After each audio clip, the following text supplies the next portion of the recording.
Good morning, everyone, and welcome to the Data Spaces Symposium 2026. I think this is worth an applause. Please give me a hand. Excellent, excellent. My name is Boris, and I have the huge honor to be your host today, or more or less at least in the morning session. And it's actually a great pleasure to moderate the Data Space Symposium because, as you know, it's not the first one, but it's really, I think it's already the fourth in a row, and we are growing every year. And saying that, I'd like also to stress that the Data Space Symposium is pretty much the lighthouse event for the entire data spaces community. And I think that's also something that's useful to mention every once in a while. Because data spaces bring together all kinds of stakeholders, right? We have, of course, data providers, we have data users, we have service providers, we have policymakers, and that is basically also a little bit the nature of data spaces, to really embark ourselves onto a journey of collective action, and this is really, really a great thing. Talking about, let's say, collective action and bringing things to life, let me also take the opportunity to stress once more the motto that we gave us this year. The motto of the Data Spaces Symposium this year is, as you know, accelerating adoption and increasing impact, and that is really what it's all about. And I'd like to share at this point a little anecdote with you that I did not come up with, but what I heard from my dear friend Hubert Tadieu. I'm sure many of you know him. And he said, look, I mean, we are engaged to the data spaces journey for a couple of years.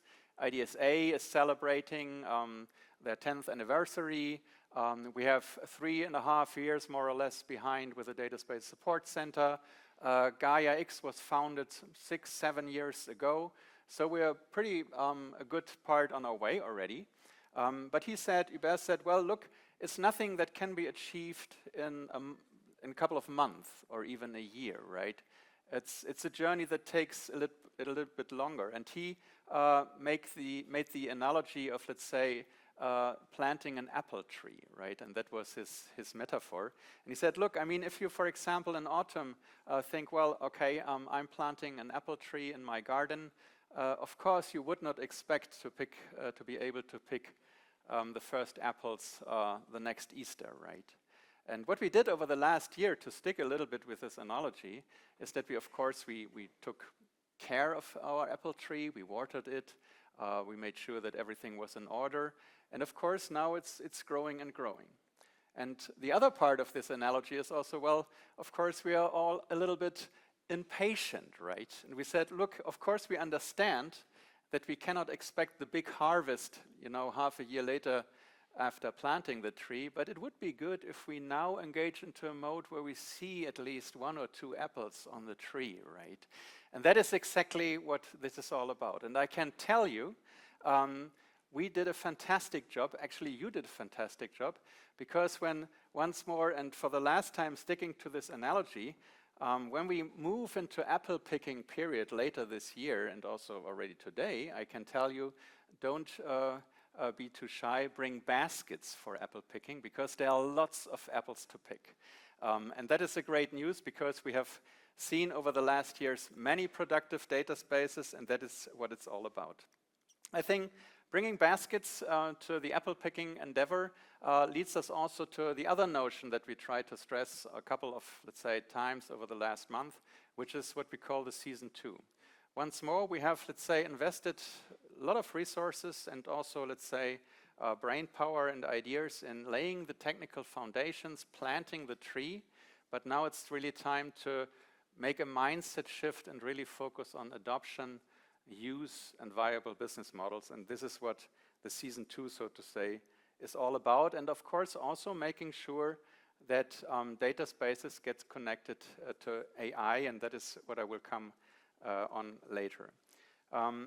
Before we move into, let's say, the flashy part, the juicy part of the program, let me also share a couple of words with you when it comes to how we structured the program. So we have, as you know, in the program we will have plenary sessions like this one, combined with 3 streams, and I think that's of particular importance because we have decided to devote one stream of 3 streams to, let's say, the key stakeholder groups when we talk about data space. So we have a user stream where, let's say, experiences, successes can be shared about bringing data spaces to life. Of course, we have a provider track where we talk about, let's say, what is needed in terms of services that need to run and need to be consumable in order to make data spaces happen. And last but not least, of course, we have an innovators track, and that is what it's all about. I mean, from the very beginning, we came together in order to make sure that innovation from data can be achieved through the sharing of the data by data spaces, and that it's what it's all about, right? I also don't want to forget to mention that this event is only possible to a concerted joint effort, of course, by the Data Spaces Support Center, which I have the honor to coordinate, in close collaboration with the International Data Spaces Association, with Gaia-X, and the Big Data Value Association. So we all teamed up, and I think that's also part of the spirit that we have developed over the last years to really work together and to make nice things happen. I said that this is, let's say, the 4th occurrence in the row, and I think we exceeded, let's say, our record in terms of participants. You can see that because there's a long queue at the reception desk, and so it's a huge community that comes together here. And what I particularly find important is that we have, let's say, representatives from, I think the last figure from yesterday was 34 countries, and you can easily do the math that it is more than, let's say, we have members of the European Union. So I'm particularly happy that we do not only welcome here representatives from European member states, but in particular also friends from other places of the world. I've seen people from Japan, from China, South America, and that's a great thing, because in the end, it's also about setting standards, global standards, and making sure that we jointly can use the benefits of data. Talking about the European roots of the notion of data spaces, that brings me to our first keynote speech that will be delivered through a video message by Renato Nicolai. Renate is Deputy Director General at DG Connect in the European Commission. She cannot be here with us today. She regrets that very much. I know that because I was involved with her, talking to her personally. And so I'm very happy that she handed in a video message on the keynote that she wants to give, titled From Rules to Results, Driving Competitiveness in the AI Area. And yeah, let's fire up her video message, I would say, right? Ladies and gentlemen, good morning. I'm delighted to mark the start of the 2026 edition of the Data Spaces Symposium. Before it starts, I wanted to share with you some updates from Brussels about where we stand to support the EU's digital competitiveness. Our determination has never been stronger. Since the beginning of the mandate of this Commission, just over a year ago, we have been working relentlessly to make Europe more resilient, more innovative, more competitive. We have been enforcing our digital rulebook, the Digital Services Act and the Digital Markets Act, to ensure compliance from large tech providers operating on our market. Over the past weeks, we also presented new proposals, the Digital Networks Act, that aims to support Europe's digital connectivity by introducing simpler and more harmonized rules. A new cybersecurity package that will further strengthen the EU's cybersecurity resilience and capabilities. And there will be more. We are preparing a tech sovereignty package where we are going to introduce a Cloud and AI Development Act to support the expansion of our cloud and edge capacities, thereby strengthening our competitiveness and sovereignty, and a new Chips Act that will promote strategic autonomy and economic security in this crucial sector for the digital transition. And when it comes to the EU data economy, already in the previous mandate, we saw ambitious legislative projects become reality, in particular the Data Act and the Data Governance Act. This framework creates opportunities throughout the data value chain and drives innovation.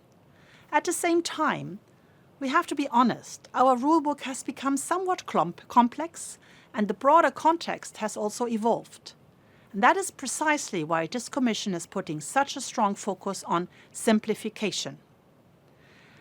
And in 2025 alone, no less than 10 omnibus simplification proposals were presented by the Commission. Across all sectors, we aim for a 25% burden reduction for all companies and a 35% for SMEs in particular. This means a reduction of the recurring costs by around 35.5 billion euro over the next 5 years. And one of the core proposals in this broader simplification agenda is the Digital Omnibus, which we introduced in November of last year. Our goal is clear and ambitious: to improve the digital rulebook, to reduce friction for business, and to deliver more innovation and competitiveness without, however, compromising on the fundamental rights and on our values. We are making changes to bring immediate relief to business, public administration, and citizens while maintaining the objectives of our regulatory framework. In each case, to simplify the data rulebook, the Digital Omnibus consolidates all the data rules into 2 major instruments: the Data Act for the data market and the General Data Protection Regulation on the other side.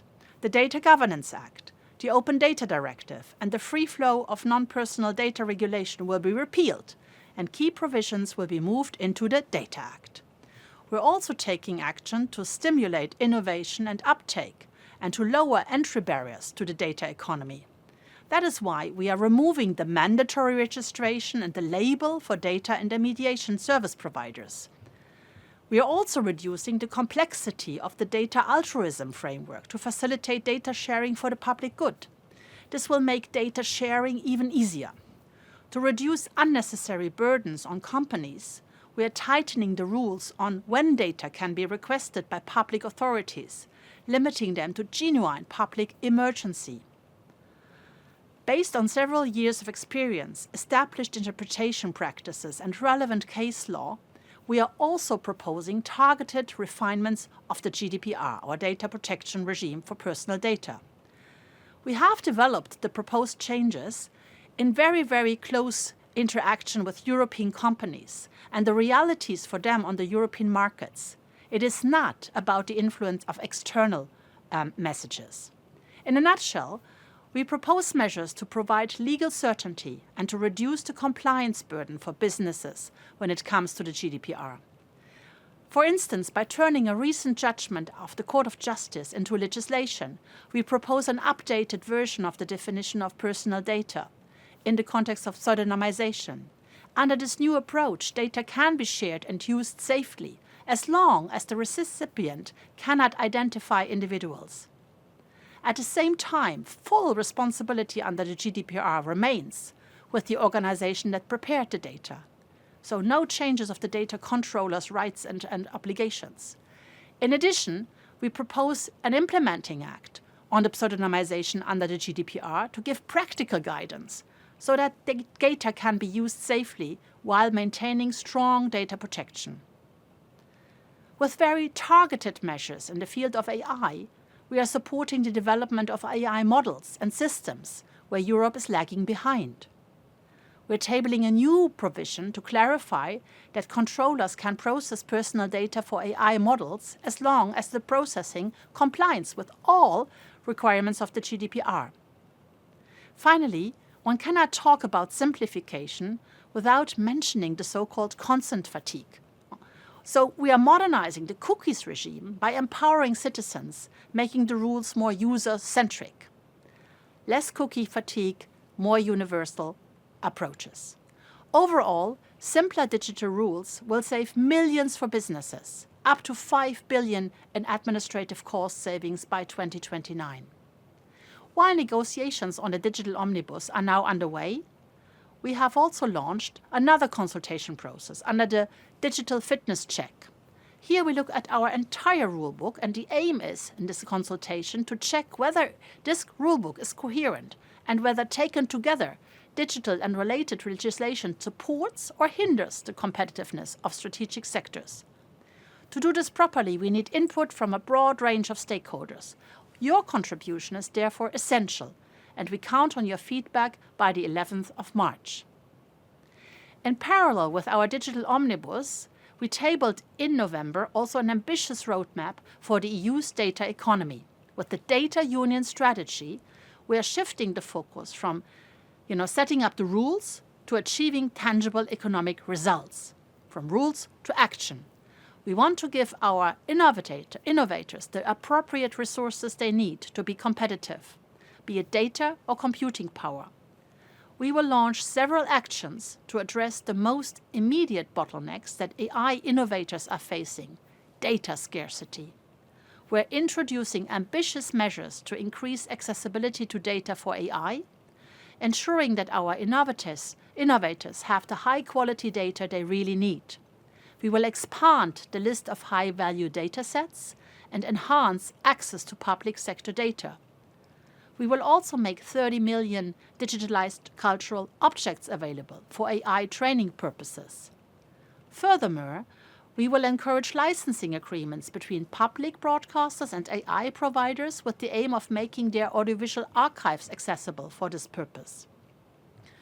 With the Common European Language Data Space and the Alliance for Language Technologies, we will crowdsource datasets from smaller languages to train and improve the quality of AI systems in these languages. Data labs will also play an instrumental role to scale up data access for all. Data labs will operate as service providers, supporting companies that face operational and legal challenges when developing data and AI-driven products. They will help innovators access new data sources, build connections with national data repositories, and support faster access to public sector datasets. On top of that, the AI data labs will provide regulatory guidance to companies, helping them to comply with the EU rules such as the AI regulation, copyright, or competition law. We will continue to support the rollout of common European data spaces, including through financial support, with a focus on areas of public interest such as health, mobility, energy, and public administrations.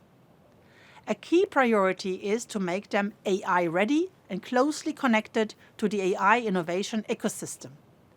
We will also explore new domains of strategic importance for Europe's sovereignty and autonomy. Currently, we're investigating the need for a European defense data space, for example.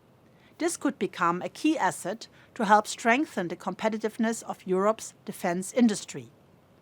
The growing number of data space initiatives in the EU is a clear and very encouraging sign, with more than 180 data spaces identified.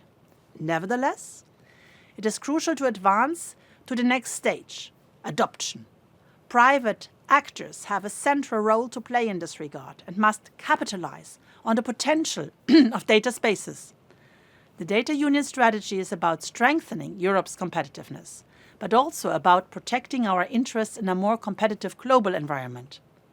We remain open to cooperation with like-minded partners, but we also need to be more assertive when our digital interests are at stake. Here, the Data Union strategy gives us practical tools to respond when necessary and to keep control over how data is accessed, used, and protected. Data sovereignty underpins our capacity to innovate and to compete, and we will act to ensure fair access to data in line with our international commitments. We are also developing a toolbox to protect our interests against unjustified localization demands, market exclusion, or insufficient safeguards. In addition, we will adopt a first package of targeted measures by the end of the year to better protect EU-sensitive non-personal data. At the same time, we also want to attract more data flows to Europe. The Commission will support cross-border data sharing with secure and interoperable links between the EU data sharing ecosystem and those in third countries. Our top priority is now to steer the Digital Omnibus through the legislative process while maintaining its high level of ambition. Our roadmap is clear, and in the coming months we are determined to deliver tangible progress for Europe's competitiveness. I would like to thank you all for your active participation and the organizers for bringing us together today.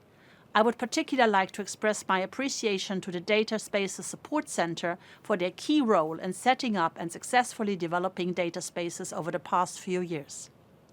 I also warmly congratulate the Data Spaces Support Center on launching the first edition of the European Data Spaces Award. I wish you all an excellent symposium, successful awards ceremony later this evening.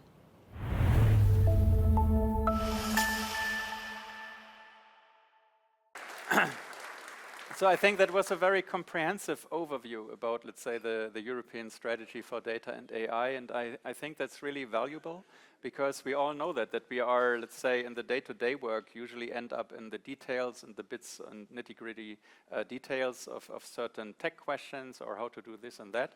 And it's important to every once in a while stand back a little bit and see, okay, what is the overall strategy that we're trying to contribute to? And that was an excellent overview given by Renate on, let's say, the strategy in the European Union. And I personally, I like very much the consistency and also, let's say, the idea to link, let's say, what we have done in the past, data investments, to new opportunities with AI. Talking about AI and also considering the fact that we are here in Spain, and of course that is a little bit in the nature of, let's say, our joint endeavor that we have, let's say, European policy making and support, but of course it also needs to be backed and supported and mirrored in the member states. I'm very happy to be able to announce our next keynote speaker. He is director of the Agencia Española de Supervisión de Inteligencia Artificial, Alberto Gago. I'm really happy to have you here. Please give Alberto a hand. Alberto, happy to have you here. I think. Thank you. This is your mic. Oh, you have well, a mic? I have mics, yeah. Then I take For all of you that don't speak Spanish, Agencia de Supervisión de Inteligencia Artificial means Supervision AI Agency of Spain. Distinguished guests and ladies and gentlemen, my first words are of welcome to everyone here today, to those of us who share the conviction that data is the heartbeat of the new digital economy. Data is not just information. It is one of the most strategic assets of our era and the only one possible foundation for an AI that truly works. We are here because we know that digital sovereignty is not inherited, it is built, and that real value does not lie in accumulating data, but in the courage to share it under clear and secure rules. We are moving within a data economy that already exceeds 829 billion euros in the EU, which is nearly 4% of our GDP. However, out of the more than 175 terabytes of data that we generate globally, only the vast majority of it remains untapped today. The challenge that brings us together at this symposium is to tear down these walls, because when data flows, the impact is tangible. We reduce AI cost for our SMEs by 30%, and we can cut CO2 emissions by 20%.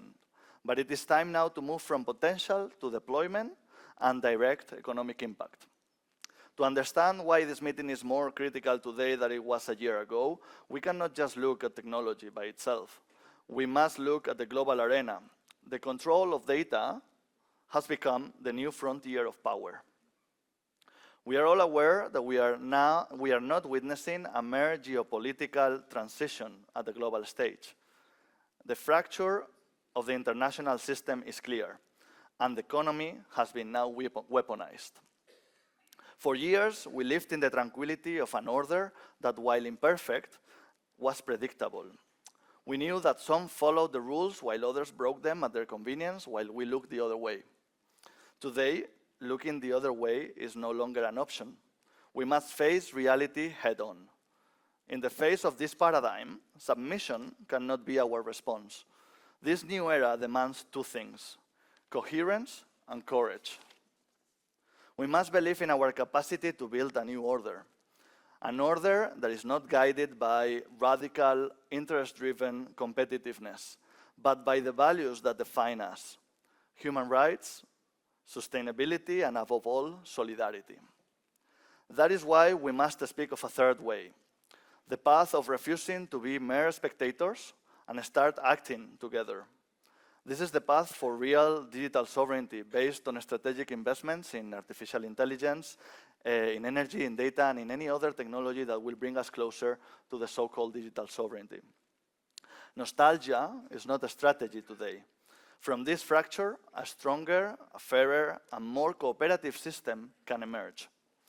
Just a few weeks ago, in the Davos Forum, it was made clear that the phase of fascination with AI was over. We have entered a new era of industrial-grade AI. We are no longer talking about abstract clouds, but of data centers as the new shipyards of our time, and infrastructure as critical to our nations as once were steel or electricity. In that scenario, Spain's message was clear. The fate of the world depends on finding a balance between protecting citizens' rights and boosting innovation. Because in Davos, it also became clear that data is power and influence, and digital sovereignty is no longer just a concept, but a mandate of ownership. But it also left us with a dose of realism. AI demands an immense cost in terms of energy and resources.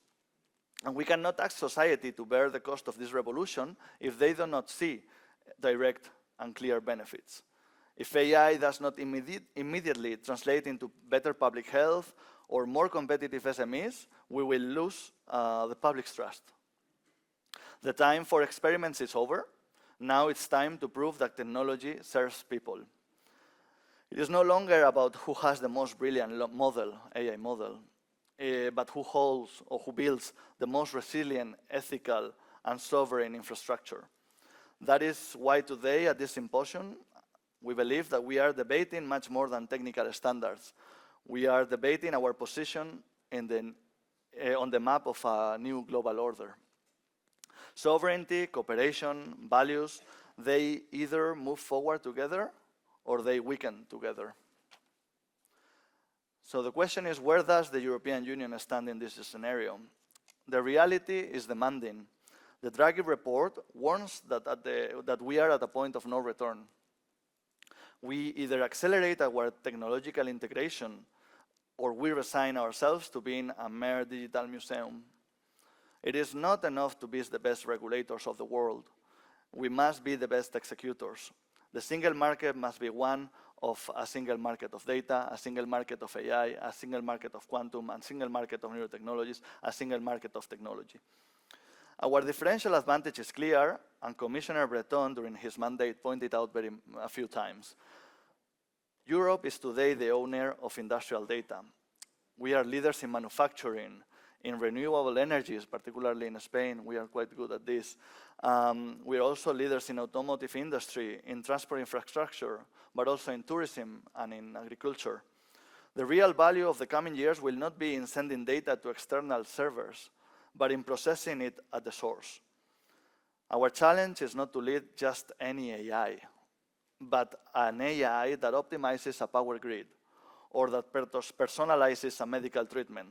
And for that, data spaces are the essential infrastructure. No European nation can compete alone against global AI providers. Our sovereignty can only be a shared sovereignty. We have built the most secure and ethical environment in the world with our laws that others are now starting to imitate. Let's look at Chile, let's look at Brazil. Also in Asia, there are some countries looking at the AI Act, for example. Now we must prove that this European model is not a stopper, but a hallmark of trust and security. In this regard, it is worth noting that Spain is not just leading the debate. It has moved to the forefront of institutional execution with the setup of the Agency for the Supervision of AI, which is the first AI oversight authority in the European Union. The challenge that we have is significant. We are facing a technology that changes economies, changes production models, and also changes power balances. And in the face of this transformation, our response cannot be improvisation. It must be intelligent governance. This agency was born to ensure that AI is developed with a high level of rights protection, but also as a boost for innovation. We want to offer legal certainty for companies and also build trust for citizens. Above all, we aim to prove that human-centered AI is not a weakness, but a competitive advantage. That is why we have set up the first AI regulatory sandbox in the European Union, which is a safe environment where our companies can innovate and test their systems with legal certainty. We have just published the guidelines on how to implement the requirements of the AI Act in Spanish in our website. Soon they will be translated into English for everyone to benefit from this experience. Because governing AI is not necessarily about sanctioning providers. It is about accompanying them, training them, anticipating risks to build an ecosystem that leaves no one behind, and especially our SMEs. But at the intersection of data and execution, we are taking even more ambitious steps. Spain has been a pioneer with building its own AI model, the ALIA model, which is a sovereign model trained specifically in Spanish and co-official languages that is now available for everyone in Hugging Face as open source. Because we believe the future of EU technology also lies in open source.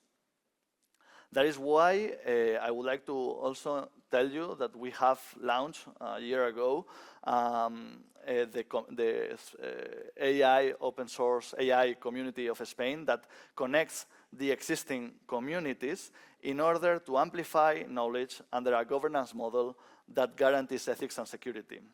The initiative is born with both technical and democratic ambition to prevent our digital future, from falling into the hands of a few and ensure that innovation is a collective good. Opening knowledge is not an act of generosity. It is an act of empowerment. At this point, we must clear up the doubt that we all have for the last 2 years. Is legislation a stopper or an engine for innovation? To those who see regulation as an obstacle, we defend that our digital standards are, in fact, our greatest competitive advantage. Without rules, there is no trust, and without trust, there is no market that scales. The real challenge is not choosing between regulating or innovation. It is about balancing both.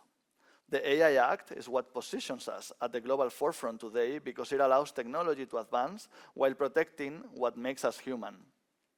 We must not lose focus. AI must be human-centered, reliable, secure.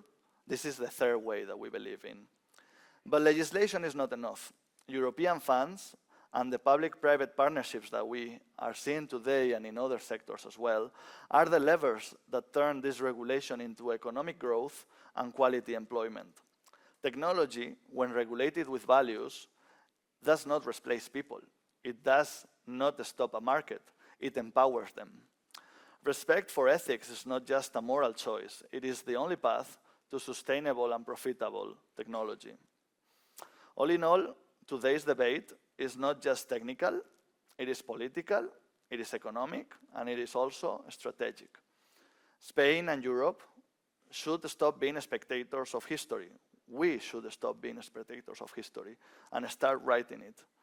We have accepted the challenge of leading the third way, one that does not choose between technology and values, but uses its values to become stronger in technology. What will be discussed today at this symposium are not just protocols and data structures. You are building the infrastructure of the future, of sovereignty, of independence. You are ensuring that our companies can innovate without fear, that our administrations are efficient, and that our society is fairer. In fact, welcome to Spain, another member state that speaks up for minors, for democracy, for competitiveness.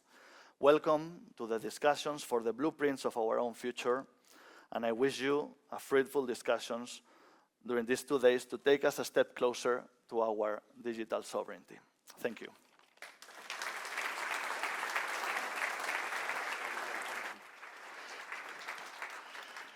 Alberto, that was really inspiring, I'd say, and really is basically pathing the way to the remainder of this session.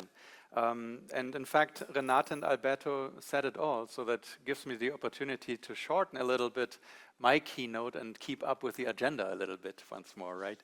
However, I don't want to miss the opportunity to share a couple of thoughts with you in my role. I mentioned that earlier as the coordinator of the Data Spaces Support Center.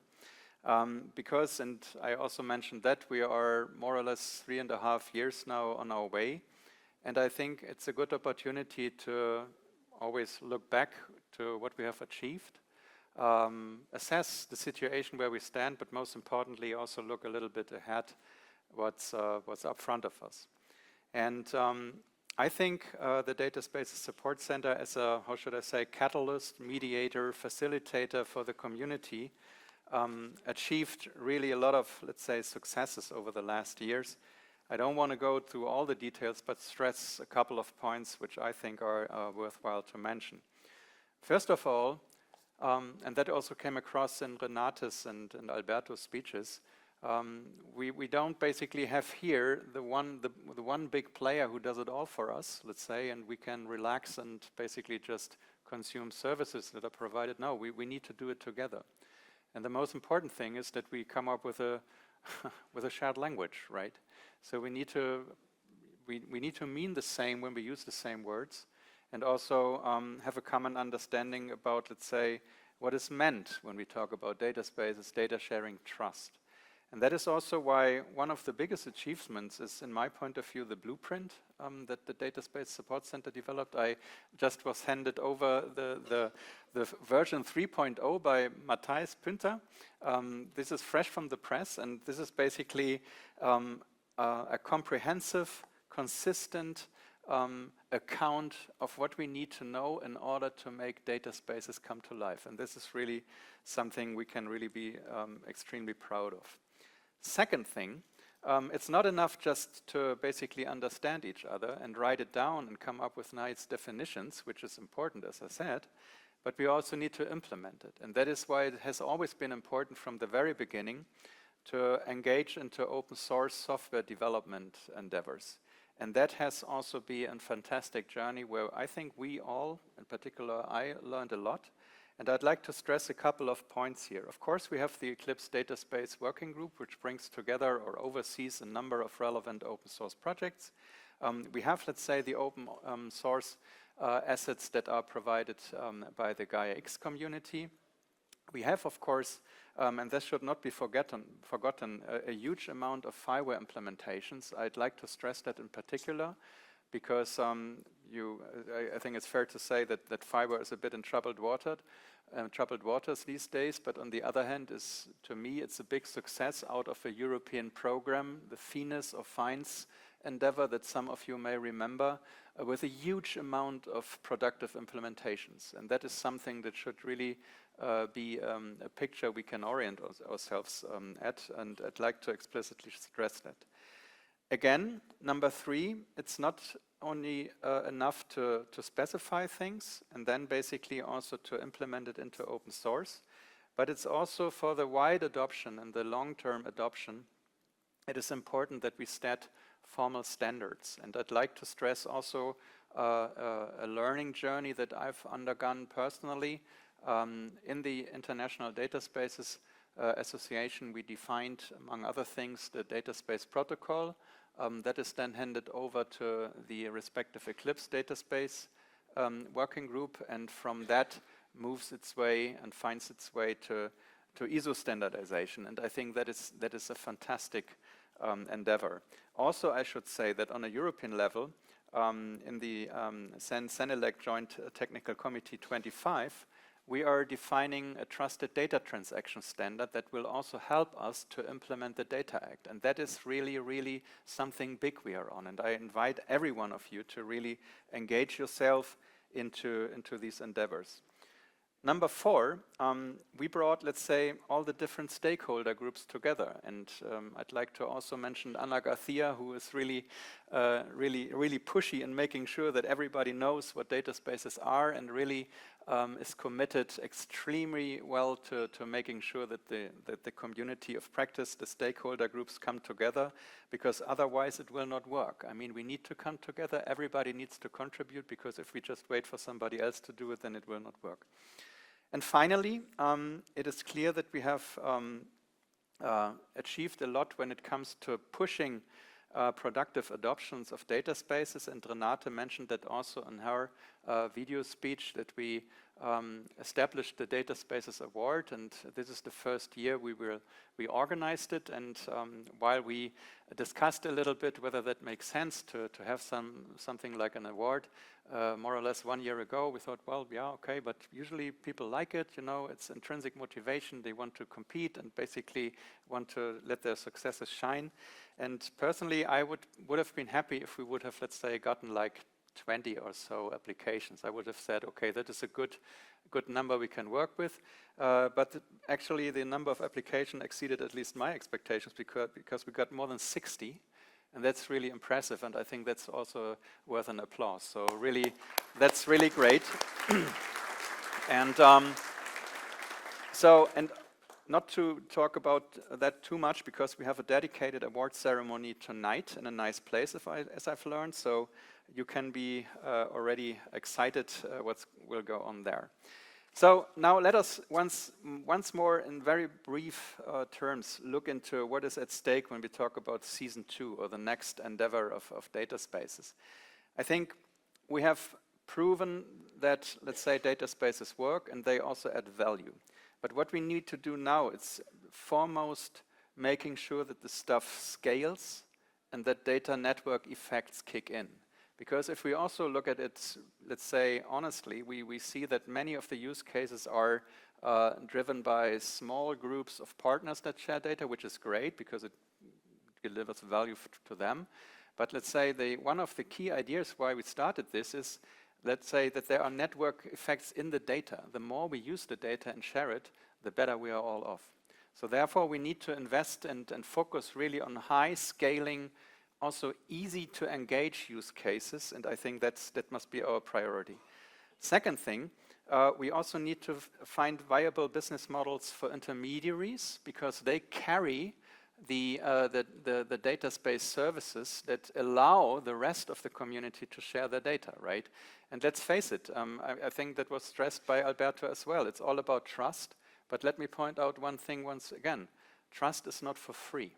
Right? Somebody has to pay for it, because if we want to have trust, we also need to be able to invest, and therefore we need to be able to make sure that intermediaries, or orchestrators as we sometimes call them, have, let's say, viable and long-lasting and sustainable business models.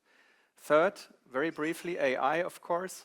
The Draghi report was also stressed, and I also like the idea of, let's say, focusing in Europe, and Alberto mentioned the third way, on our strength, for example, industrial AI. And the Draghi report also calls for fostering, let's say, these vertical AI models. And if we then also consider the fact that we don't have, let's say, a big player in Europe who has all the data needed, it basically leads us to, let's say, the acknowledgement that we need to share it, right?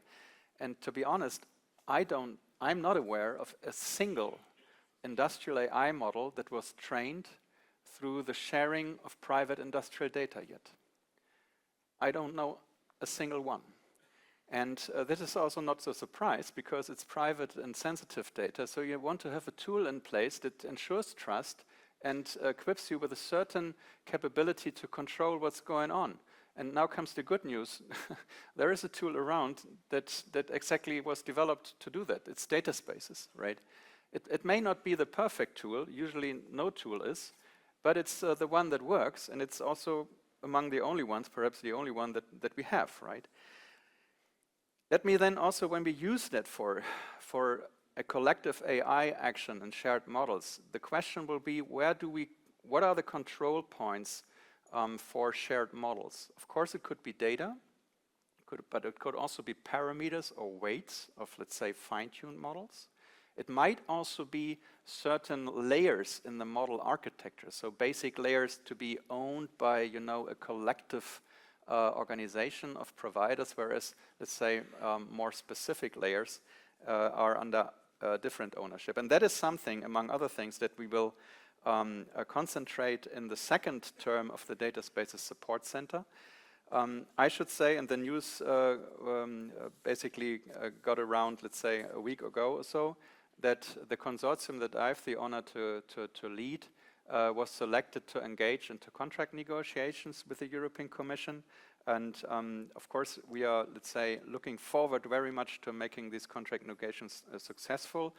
I can say that on the one hand side, I have been, I am, and I will be committed to this idea.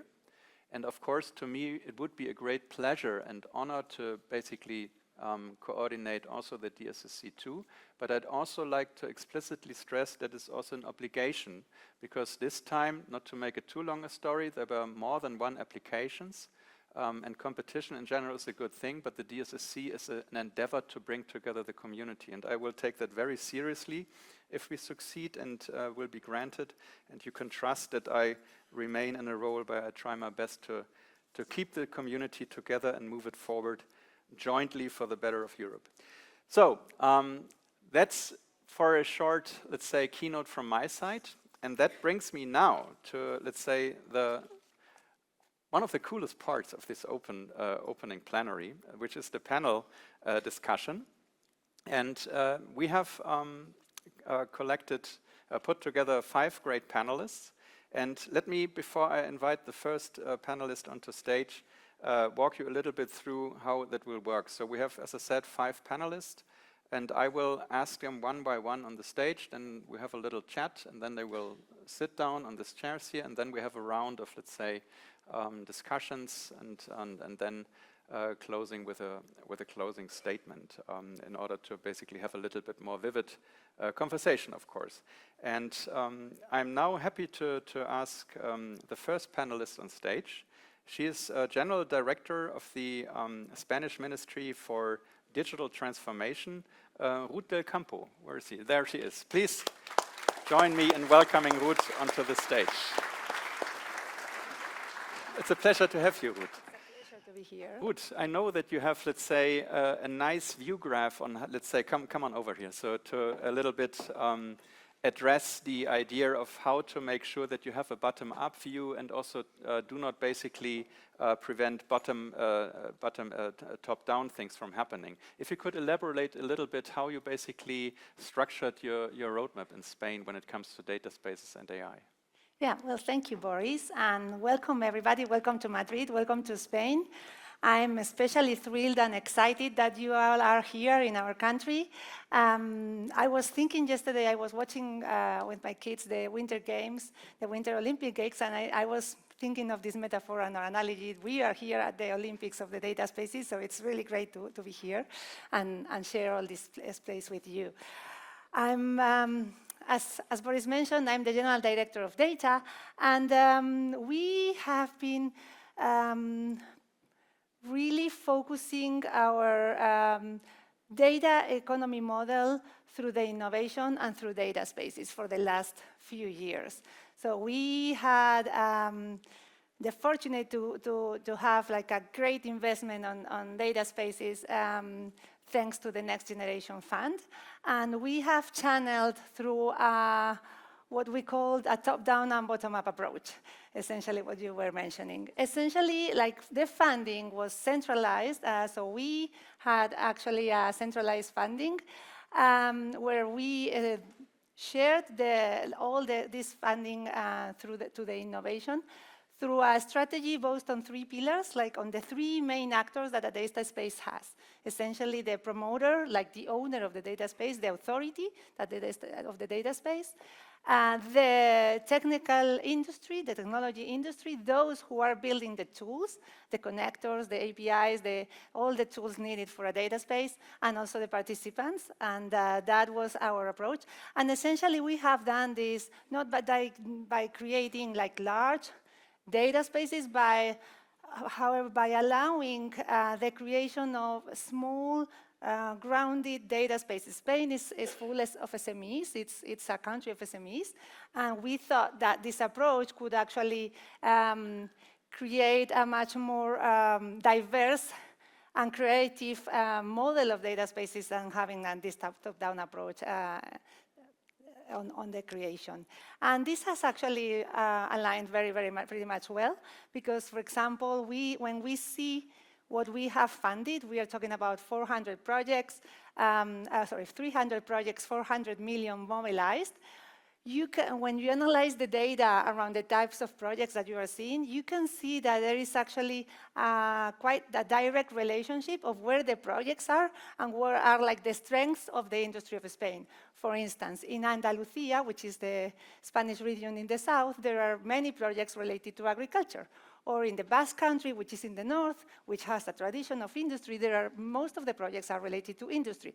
So this has actually showed us that actually the plan has worked in the sense that we are bringing all the main actors of Spanish economy into the data spaces.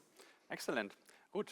That was fantastic. I particularly liked your focus on SMEs. I think this is something where we will follow up upon in the panel discussion. For the moment, thank you. Please take a seat, and thanks, Ruth, for your intro statement.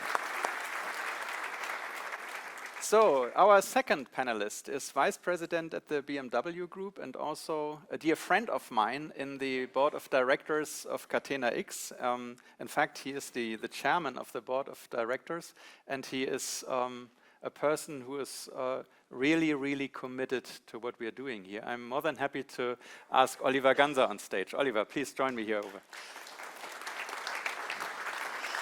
Good to see you, Oliver. Thank you, Boris. Yeah, Oliver, I know that Catena-X, of course, was founded as an endeavor to, let's say, bring the automotive industry, not only in Germany and Europe, but in general, onto the next level. And of course, this is a topic that we have been discussing quite often, also in the board and in other places. And I know that you have prepared some thoughts with regard to where do we stand in terms of, let's say, technology development and adoption. And I would be happy if you could share some thoughts that you have with us here. Thank you.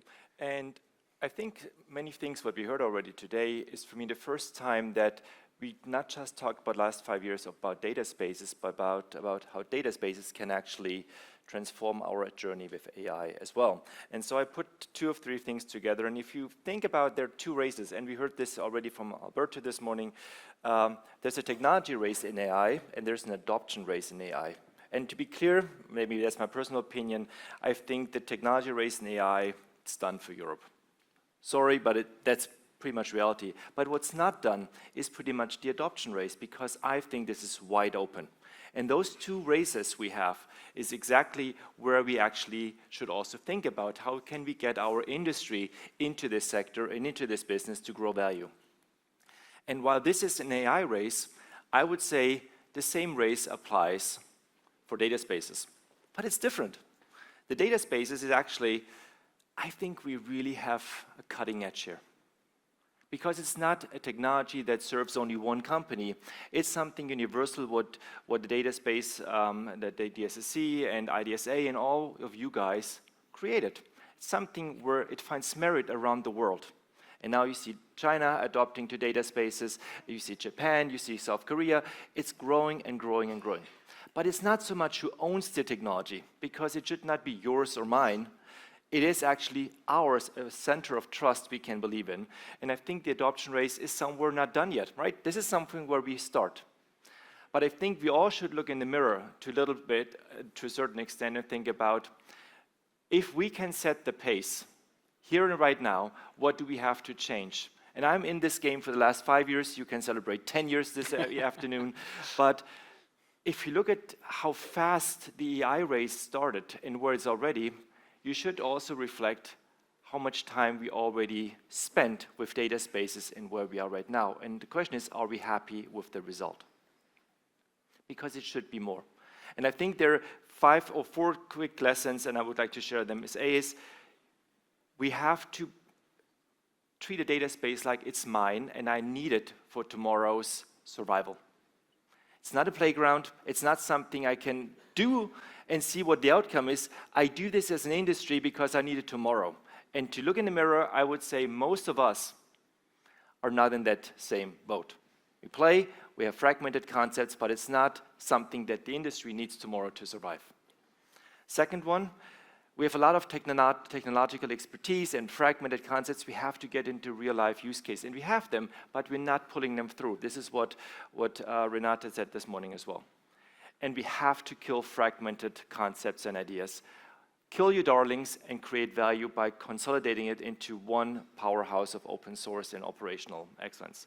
And the last thing is really, for me, the biggest element, and Ernst will talk about this later.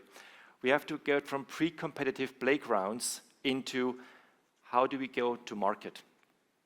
So kill your darlings, make it your survival mode, and get into competition.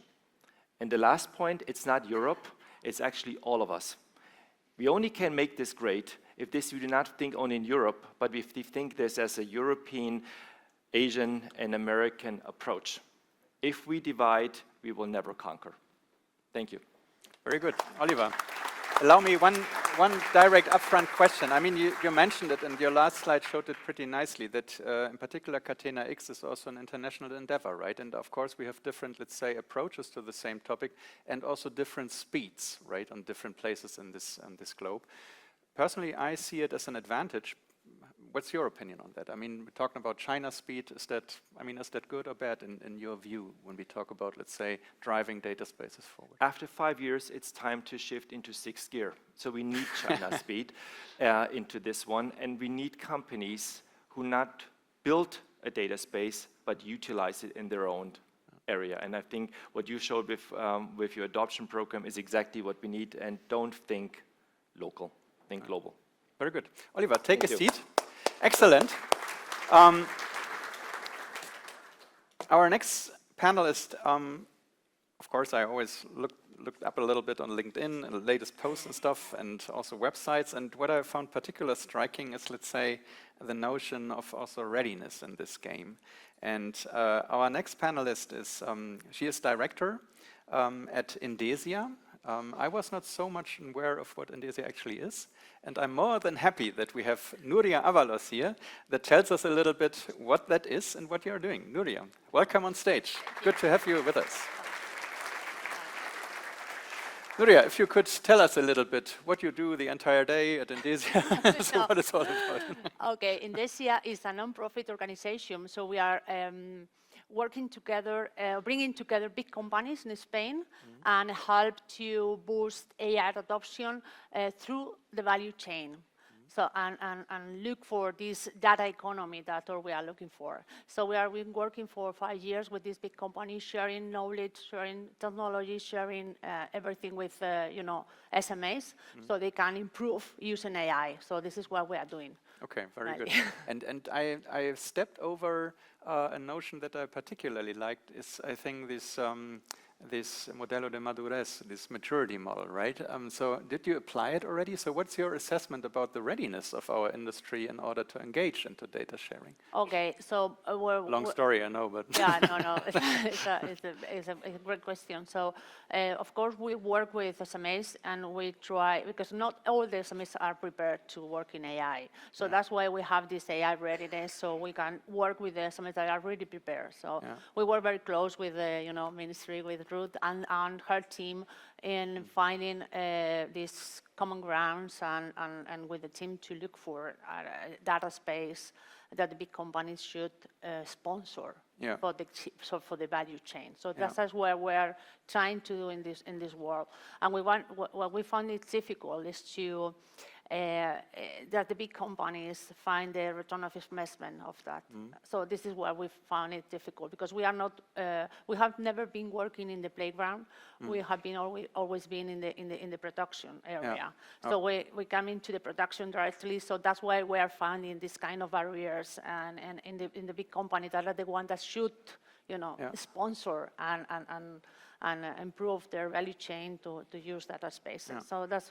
And we find it quite difficult, because these projects in production, they are competing with their actual internal projects. Very good.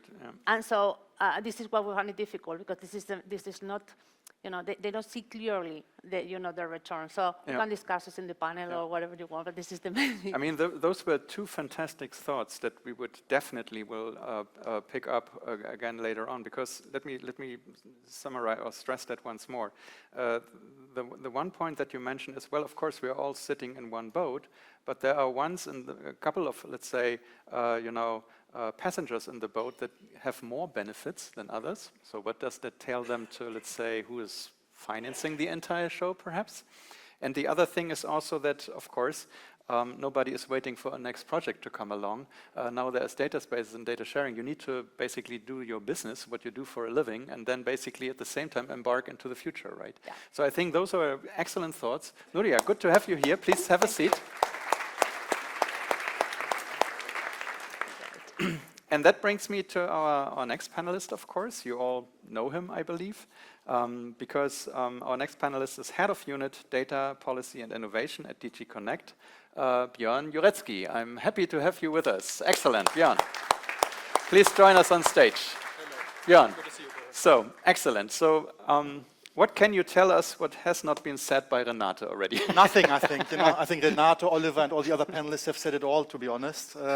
I mean, what I can say, I think, is that we see really a very positive evolution of data spaces. I think the last count, we have now 180 data space initiatives in Europe. We also see a stronger focus on deployment. I think you, Oliver, said it. This is now the time to focus on deployment, on real use cases, moving from playgrounds to real business applications.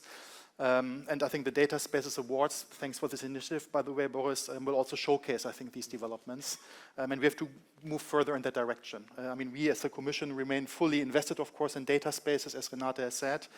But we need to put the focus again on real-life use cases, sustainable business models, and so on. We also see, I think, encouraging new areas emerging for data spaces.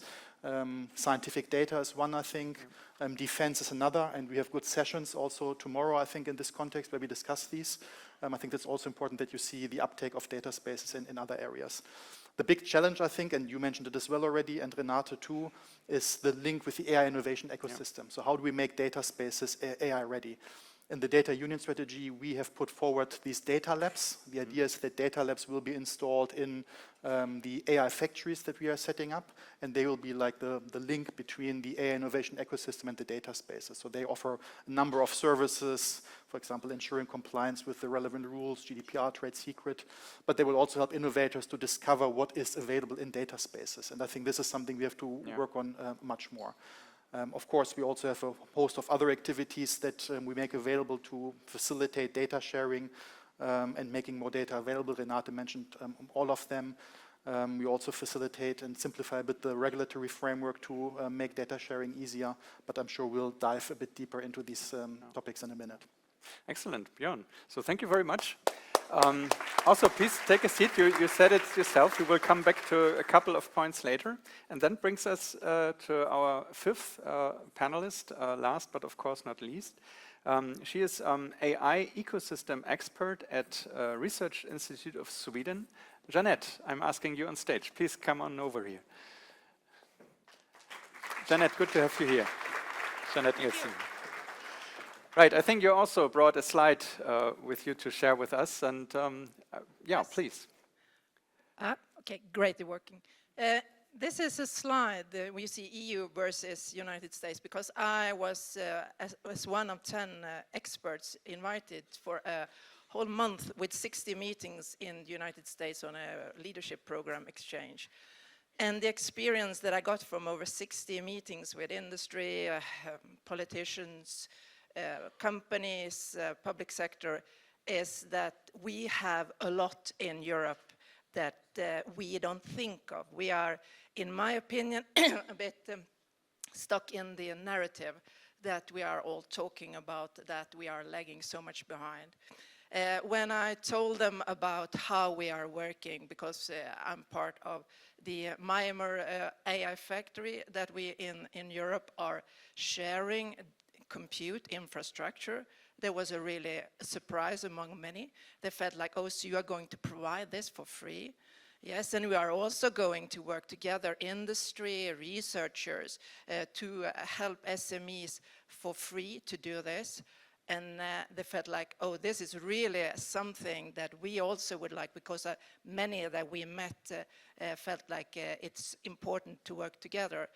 So it's, I feel that the plan that we are having, the AI continent plan, all of the infrastructure, the data spaces, is really strength that we should work more on, and especially on combining for the industry. Because something that I also met, and as several of you have talked about, is the user focus that we have in Europe. that we are trying to solve problems for industry, not just adapting to tools that I've met in several of the companies that we visited, that they have to team up with one of the big players, and then they have to adapt to the tools that they are providing them. So the thing that we are doing here, sharing data, sharing experience, is really a strength that I think that we should talk more about and be more proud of, because that was really a good take that I got from the visit in the States for a whole month. Very good. Thank you, Jeanette. Excellent. And thank you all for this opening statements. And I think we have lots of, let's say, interesting thoughts already collected, and of course, lots of interesting points to discuss. Perhaps if I would come back, Ruth, once more to you. Because I really like this idea of top-down and bottom-up, because it basically is intuitive, but of course the devil is in the details, right? So where do you see, let's say, the borders of the role of the state? Because sometimes it's like, okay, we are providing the framework, fun stuff, but where is the point to stop engaging, leave it to the industry, or where you would see that your role should even be bolder in, let's say, setting guardrails to the endeavor?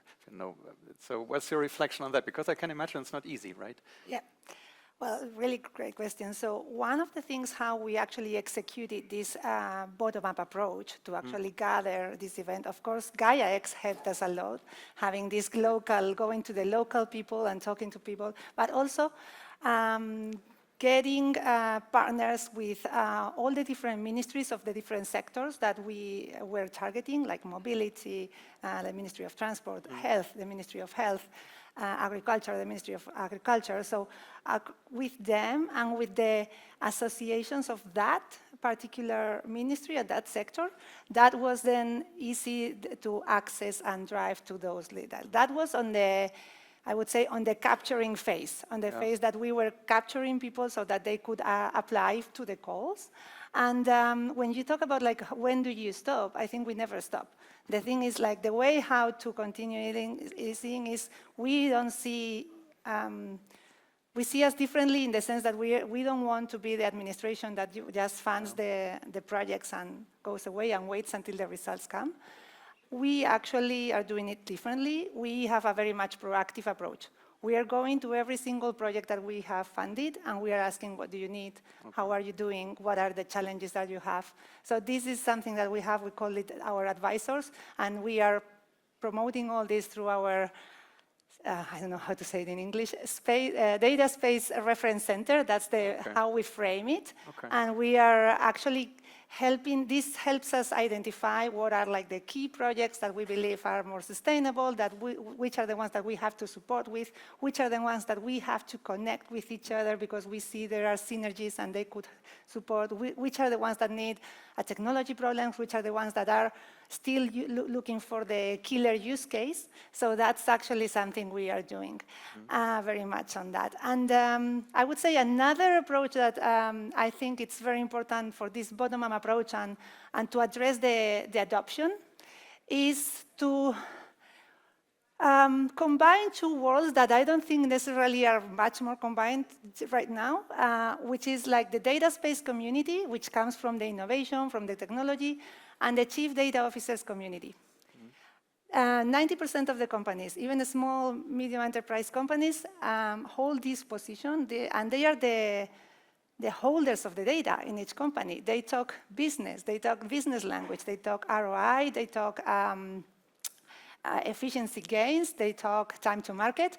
If we translate our data space benefits onto their languages and we embrace them and adopt them, I think it's going to be much, much easier so that this adoption happens. So I think it's one of the hacks or the tricks that we are actually targeting to. I mean, that is an interesting point, Nuria, that I would like to follow up with you as well, because I mean, it's great that we are here.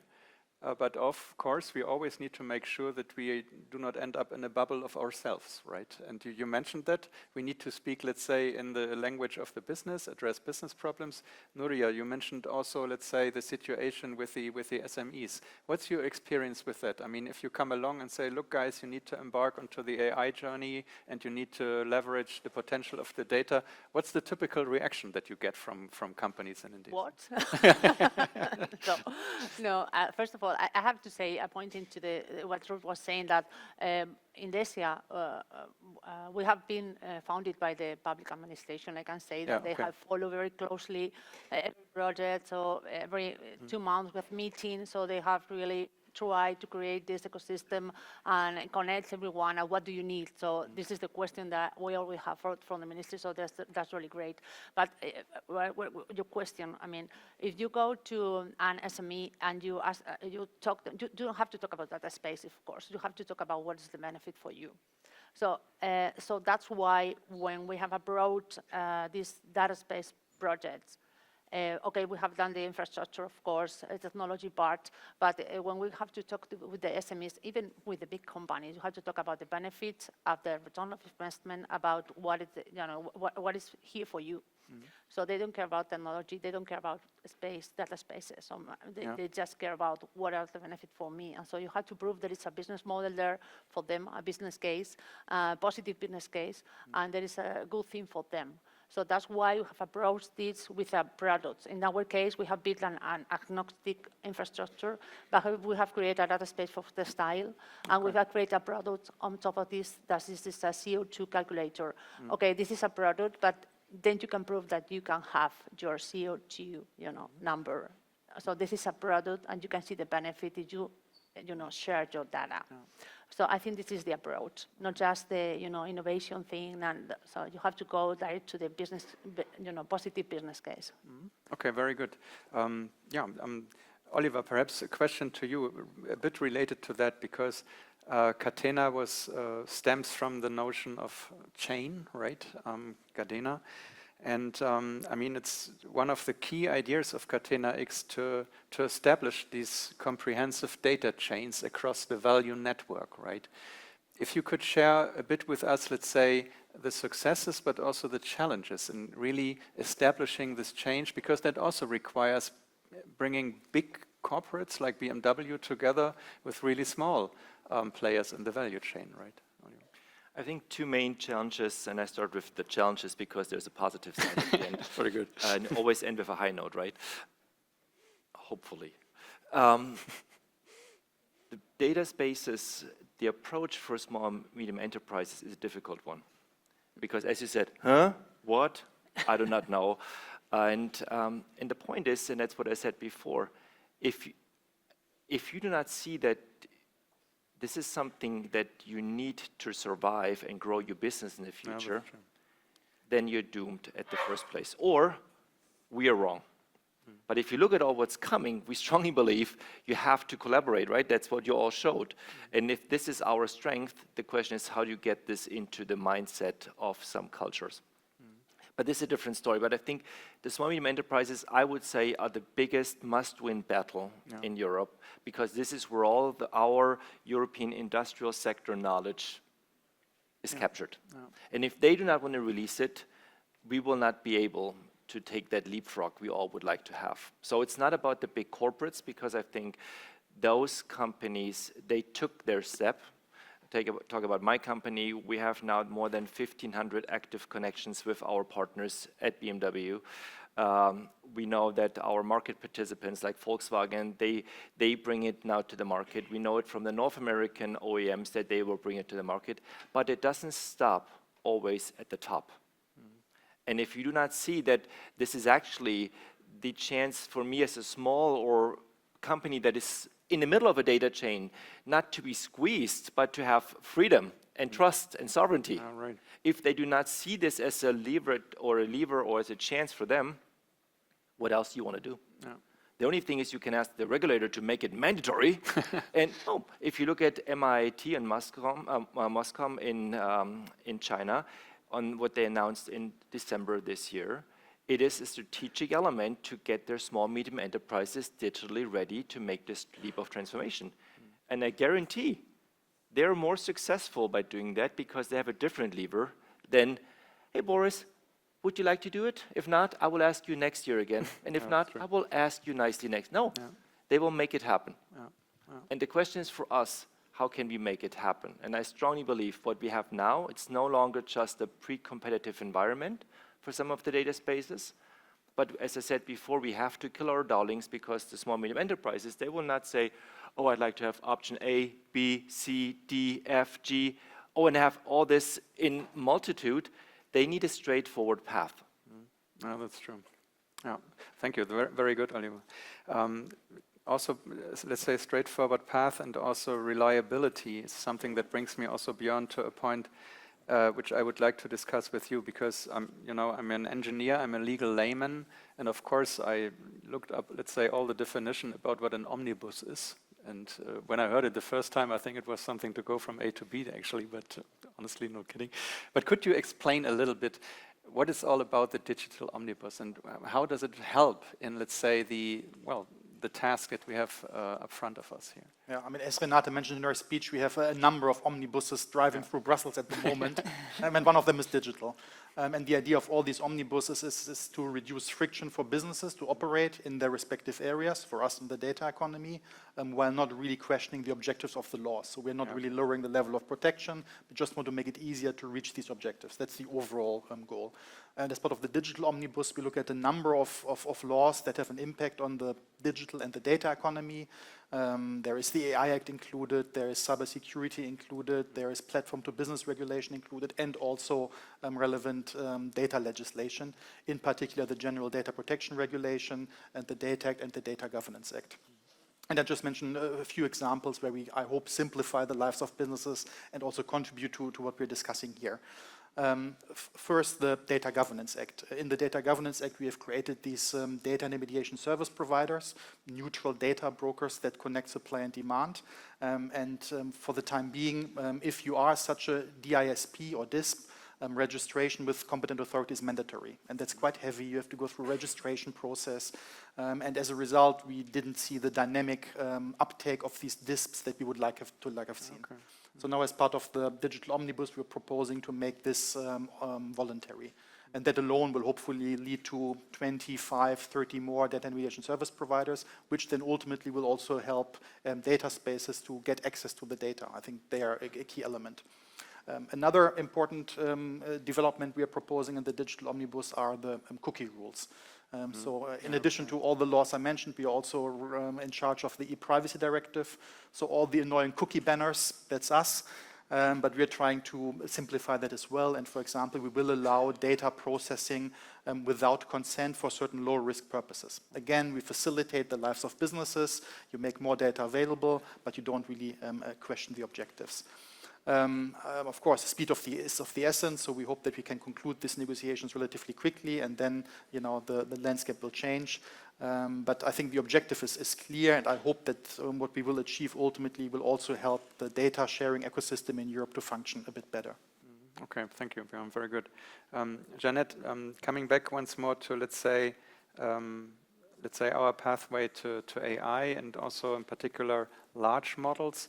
And perhaps I may ask a provocative question to you, because personally I think in Europe we need also our own large language models, and Alberto pointed out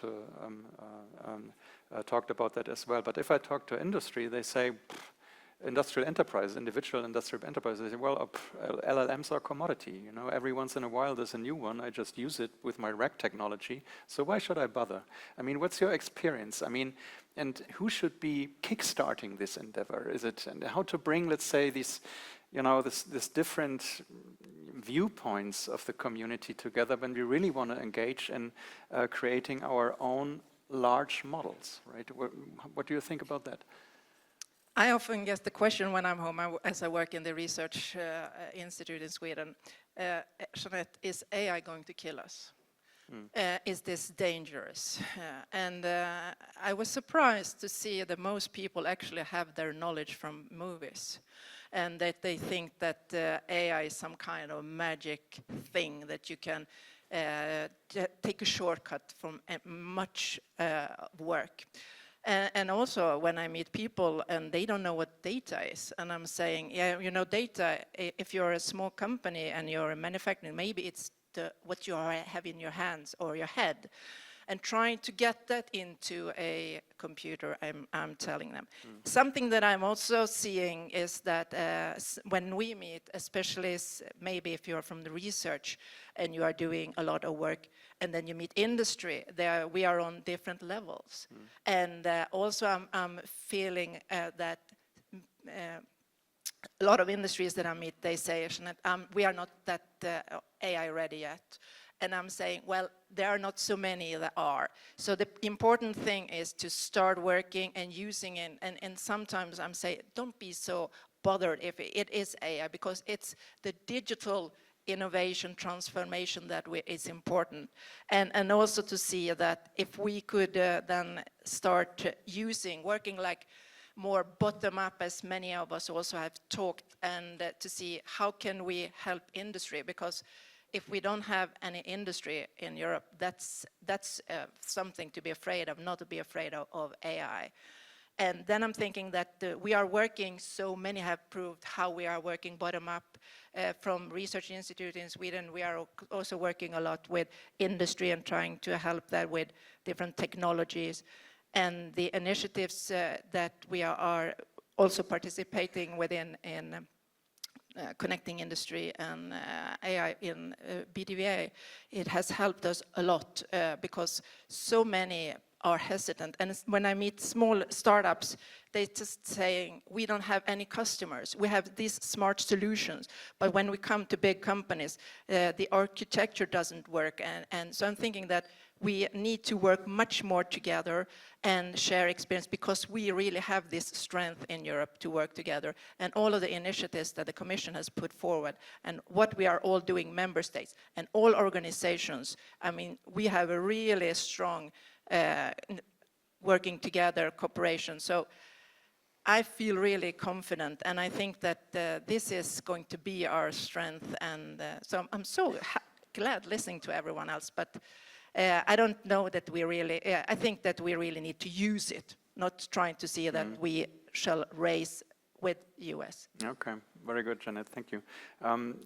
Perhaps coming to also in the context with AI, you mentioned that I'd like to share an anecdote with you that really made me thinking, because there was a post by a guy on LinkedIn who apparently watched the New Year's speeches by Friedrich Merz from Germany and Xi Jinping from China.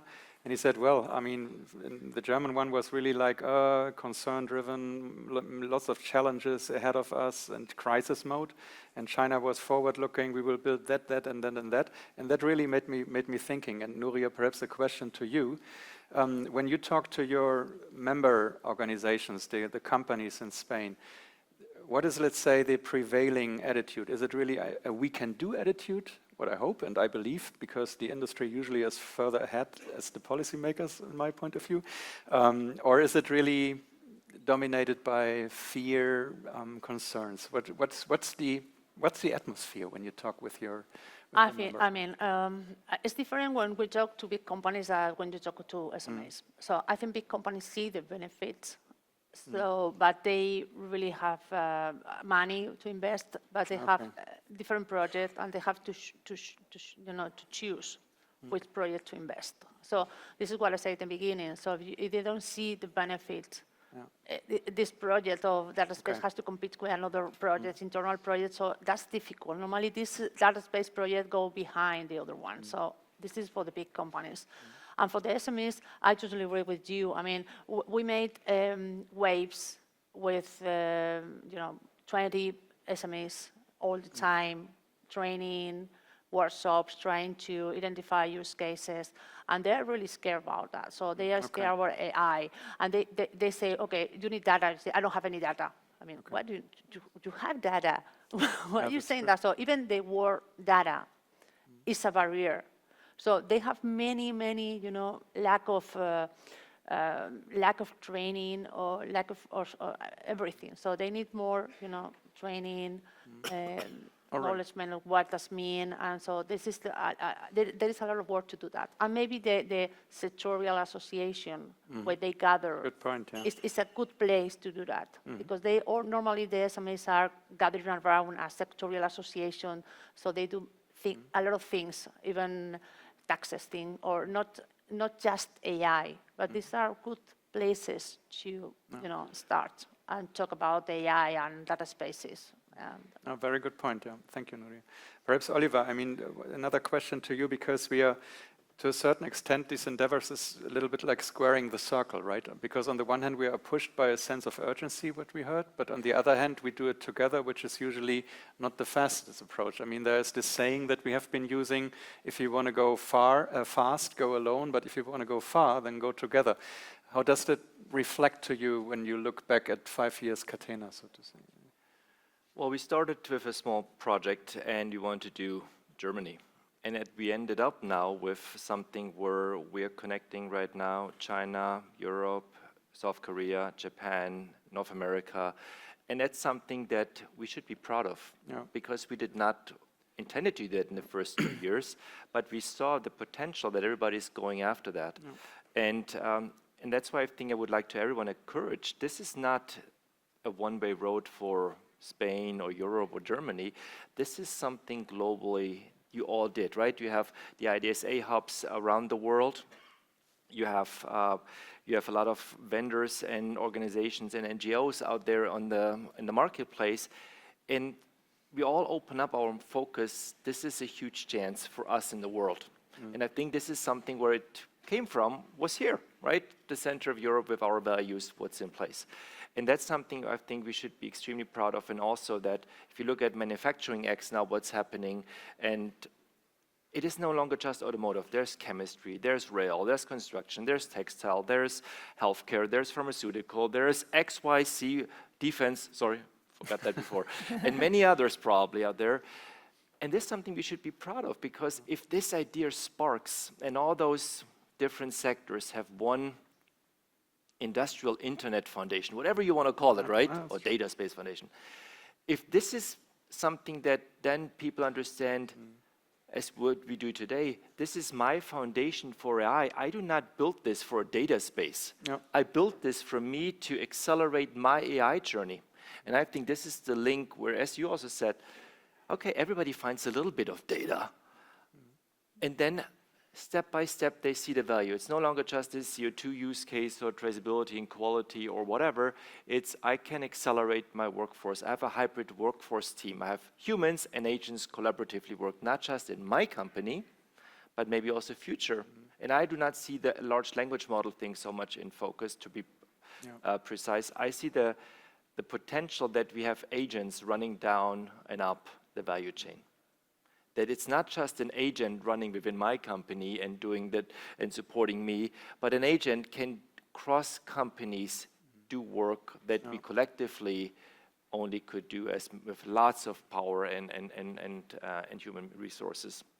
And I think this is the optimization what we should look after. That's your strength, the network of companies to collaborate, not to compete. Very good, Oliver. You mentioned one point that I'd like to take up again with you, Ruth, because you also mentioned software vendors in this field. And sometimes we seem to reduce this entire development on data and AI towards the user companies, which is of course good, because they basically account for a large share of our value creation. But Ruth, is it, for example, in your case in Spain, the way that you also see it as an opportunity to push the software sector? Definitely, that was the ambition behind our call related to data spaces, technology, and software.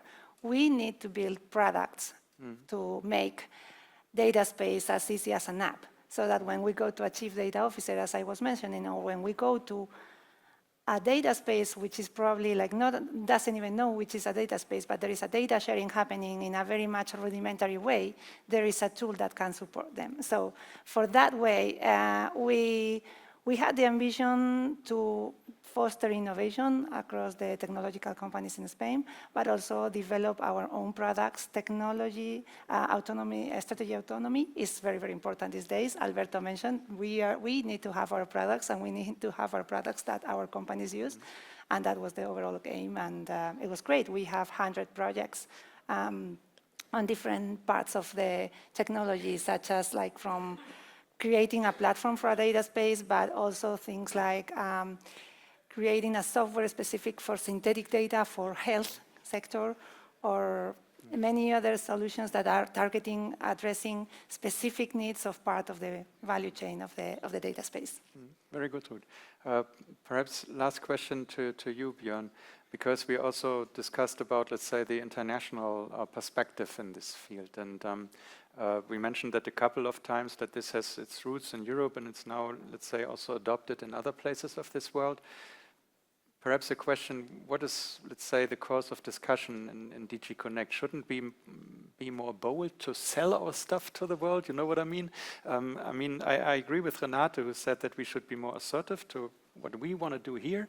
But isn't that also an opportunity for Europe to, to tell the world about the good stuff that we're doing, No, absolutely. I think we have to do both, to be honest. Yeah. We have to be assertive and also, be like a bit of a salesperson at the same time, because we do see worrying trends around the world where other countries are imposing, severe data localization requirements on European companies, and that's something we cannot accept, and we have to have a toolbox through which we can react to these developments. So that's the assertive part, if you want.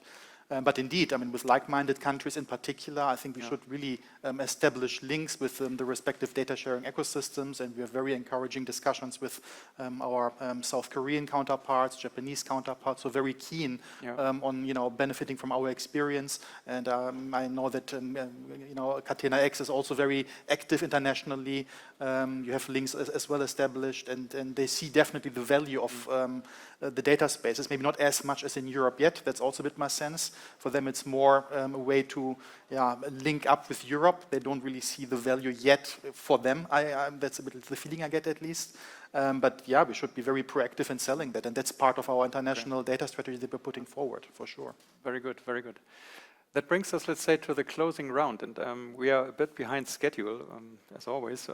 But I think what I would like to ask you to basically provide a wish to the second term of the Data Spaces Support Center, because I mentioned that earlier. The second term is about to start relatively soon from now, and if every one of you could basically articulate the most important wish that you want to basically give, let's say, to the DSSC2. Jeanette, if you want to start, what would you tell us? Yes, I would like then to focus on what do you want to change, because I meet also a lot of people that have data. They think they have data, but they don't have the data for the change. So focus on what do you want to achieve. Very good, very good. Nuria? Yeah, I think I will focus also to have a business model, self-sustainability of the business model, and public funding is very important too. Okay, that relates nicely to our green building blocks, how we call them, and I think we will definitely stress those. Thanks, Nuria. Oliver, your wish to our... I'm thinking if I should speak in terms of the European Union now and say, or Commission, we have to create an omnibus. So I would say... Another one, my God. A huge one, a double-decker. All right. We have to put 50% of our grand ideas and concept in that bus and ship into the North Sea. And then let it drown, and the rest consolidate and make a data space work. Very good. Focus. Very good. Ruth? As many of the data spaces, Spanish data spaces that are being built right now are in this stage today, so I'd like to address them and tell them continue working, being ambitious and bold, but with a lot of pragmatism and reality, and it's the opportunity here to connect with the European ones and make this community larger. Very good, Ruth. I would say breaking out of the data space bubble, you said it yourself, so have this more sectorial perspective. Maybe we can also have data space sessions at, the agricultural trade fairs or whatever, to bring this, idea, this vision also to the sectors where the added value is created. Very good. Well, that concludes our panel discussion. Thank you very much. That That was a lot of fun, I must say. We touched upon cool topics, and that really makes me very, very positive once more for the upcoming months and years. Thank you very much.